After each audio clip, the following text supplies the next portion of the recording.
2018 সালে মুর্শিদাবাদ বিশ্ববিদ্যালয় শুরু হয়েছিল। তারপর থেকেই প্রাক্তনীরা আন্দোলন শুরু করেছিলেন এই কারণে যে মহারাজা কৃষ্ণনাথের নামে এই বিশ্ববিদ্যালয় হোক।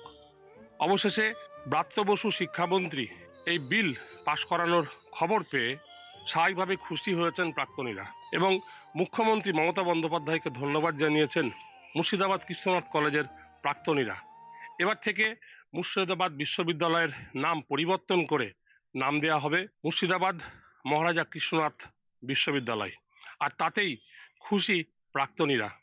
সরকারকে সাধুবাদ জানানোর সুযোগ এসে গেছে, কারণ আমার কলেজ তার সেই নামবিহীন হয়ে যাচ্ছিল, অস্তিত্ববিহীন হয়ে যাচ্ছিল, সেখান থেকে কৃষ্ণনাথ কলেজ আবার তার নাম নিয়ে কলেজে অন্তত থাকবে, ছাত্রছাত্রীদের পড়াশোনার সুযোগ থাকবে।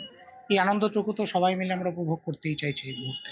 আমরা শিক্ষামন্ত্রী ব্রাত্য বসুর সাথে কলকাতায় গিয়ে আমাদের একটা বড় মিটিং হয়েছিল এবং সেইখানে উনি মোটামুটি আমাদেরকে খানিকটা আশ্বস্ত করেছিলেন যে আমাদের দাবিটাকে সহমত পোষণ করেছিলেন এবং বলেছিলেন যে উনি ওনার দিক থেকে যতটা সম্ভব উনি চেষ্টা করবেন যাতে রাজা কৃষ্ণনাথের অবদানটাকে কোনোভাবেই অস্বীকার না করা যায়। তাই আজকে আমরা ভীষণ আনন্দিত যে যাই হোক শেষ পর্যন্ত যে আমাদের দাবি বা আমাদের আবেগকে রাজ্য সরকার গুরুত্ব দিয়েছেন। পশ্চিমবাংলা বা ভারতবর্ষের এই যে পূর্বাঞ্চলের শিক্ষার বিস্তারের ইতিহাসে রাজা কৃষ্ণনাথের যে স্মরণীয় ভূমিকা, আমাদের মনে হয়েছিল সেই ভূমিকাকে অস্বীকার করা হলো। শুধু আমরা কেন, আমাদের যে অসংখ্য প্রাক্তনী, হাজার হাজার প্রাক্তনী দেশে বিদেশে ছড়িয়ে আছেন, প্রত্যেকেরই একই ফিলিংস ছিল।